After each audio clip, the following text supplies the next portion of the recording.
The secret to understanding all of these conflicts is to actually just listen to the people in their own words, not the media spin, not the people out there who have bias or reason to try and manipulate you, but actually the people who were there, who experienced, and who saw what's going on, which is why voices like the next guy are so unbelievably important, because he actually just shares the reality of what is going on the ground. The entire Palestinian thing makes sense. You see very clearly who is right and who is wrong if you actually just listen to what they have to say. From the early beginning of the war and prior to the war, I came to realize that the ideological dimension of this war cannot be ignored. And I got canceled many years ago, some 15 years ago, when I started criticizing and questioning the scripture in Islam that encourages Muslims to harm and kill Jewish people. And I think the Jewish people are a very peaceful nation that does not look to harm the Muslims. But at least I think that we have the right, you have the right to question and say, what's going on here? Why the scripture is inciting against the Jewish people, and what the world is doing about it. What other major religions is doing about it. And this is why I changed my strategy, that this is not only about Palestine. Palestine is non-existential. It's just a device that the Muslims use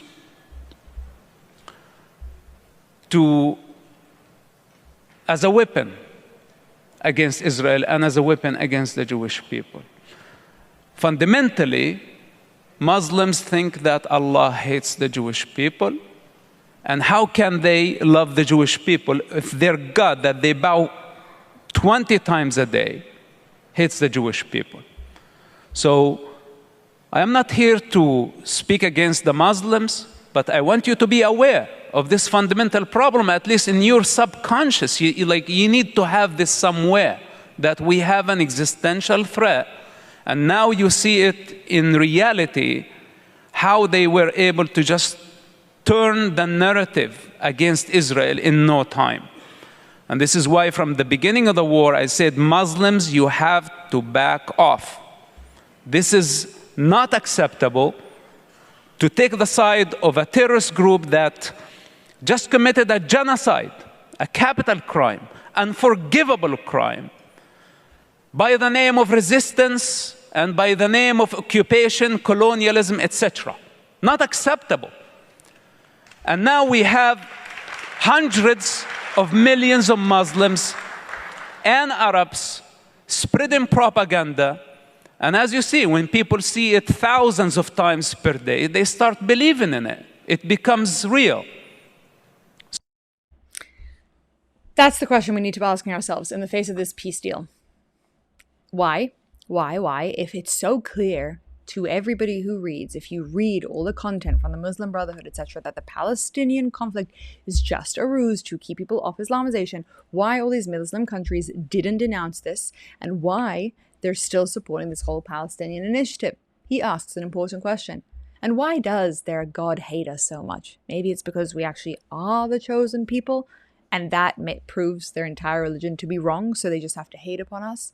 But what is it about us? And what is it about us that just absolutely refuses to acknowledge what the people there are saying? The son of Hamas, somebody from this group, is telling us what's going on, and we're refusing to believe it. And we're like, no, there can be peace. What is going on? These are the hard questions that need to be asked, even if they make us really uncomfortable. Not fun, not easy, not simple, but it's going to be the root cause of everything we're up against. Why are they so successfully pushing this Palestinian propaganda narrative and still asking for peace, still wanting peace, pretending that they care about peace, when we know that the rest of the religion doesn't believe in this peace, when they pretend that that's the case? What is going on, guys? Why are we falling for this time and time again? Thank you for your attention to this matter, and if you have any answers, let me know in the comment section.